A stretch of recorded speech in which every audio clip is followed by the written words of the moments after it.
किसी भी कार्य के पीछे की नीयत क्या है ना, ये सबसे ज़्यादा मायने रखती है।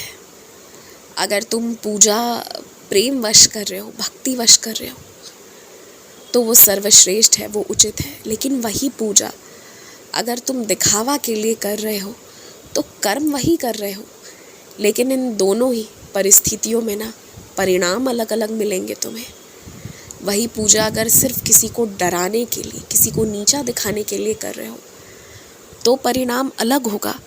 कर्म एक ही हो रहा है मगर परिणाम अलग क्यों?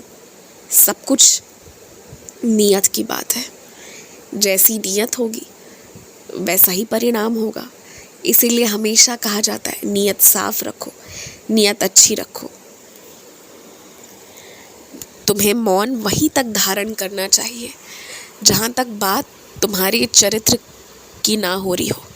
जब बात तुम्हारे चरित्र पर आ जाए, जब बात तुम पर आ जाए, तो भी अगर चुप्पी रखोगे तो ऐसा प्रतीत होगा कि उनके गलत का तुम समर्थन कर रहे हो। तुम्हारे लिए कोई दूसरा खड़ा होने आए, इसकी उम्मीद क्यों रखना है? जब वो जगदम्बा तुम्हारे भीतर है, वो जगदम्बा तुम्हारे साथ है, तो जिसके हिस्से में भवानी है उसे किसका इंतज़ार है और क्यों है? अगर श्रद्धा है तो तुम फूल चढ़ाओ, बेलपत्र चढ़ाओ, नारियल चढ़ाओ, अगरबत्ती लगाओ, दीपक लगाओ, सिंदूर चढ़ाओ, जो मर्जी वो कर लो। लेकिन ना कुछ पल के लिए मंदिर में बैठकर बस ध्यान से दर्शन ज़रूर करो। इन सारी चीज़ों में ना सबसे आवश्यक वो है किसी से मिलना जुलना, भंडारे का प्रसाद ग्रहण करना, ये सब बाद में आता है। सबसे आवश्यक, सबसे महत्वपूर्ण पहले वही है कि शांति से बैठकर बातचीत किया जाए। जब इतने दूर से मुझसे मिलने आते हो, जब इतने दूर से दर्शन लेने आते हो, तो बाकी सब कुछ करके और वही जिस चीज़ के लिए आए हो वही किए बिना चले जाओ तो आना तो व्यर्थ हो जाएगा ना। और सुनो, अगर किसी दिन तुम मंदिर चले जाओ, भंडारे का प्रसाद ख़त्म हो जाए, तुम्हें ना मिले, तो दिल छोटा मत करना। तुम जो भी रुपए पैसे दान पात्र में डालते हो ना, तुम्हारे ही समर्थन से तो वो भंडारा हो पा रहा है, तुम्हारे और तुम्हारे जैसे कई भक्तों के समर्थन से।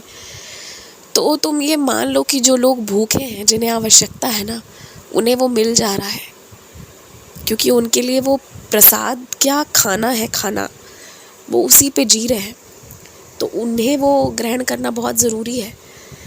बाकी रही तुम्हारी बात, तो तुम भंडारा खाओ या ना खाओ ये मायने नहीं रखता है। आशीर्वाद तो तुम्हें वैसे भी मिल रहा है ना। अगर तुम प्रयास करोगे कि घंटों बैठकर लंबे लंबे पाठ करो, तो वो अचानक से एक साथ शुरू नहीं हो पाएगा। धीरे धीरे करके कोशिश करोगे तब वो हो जाएगा।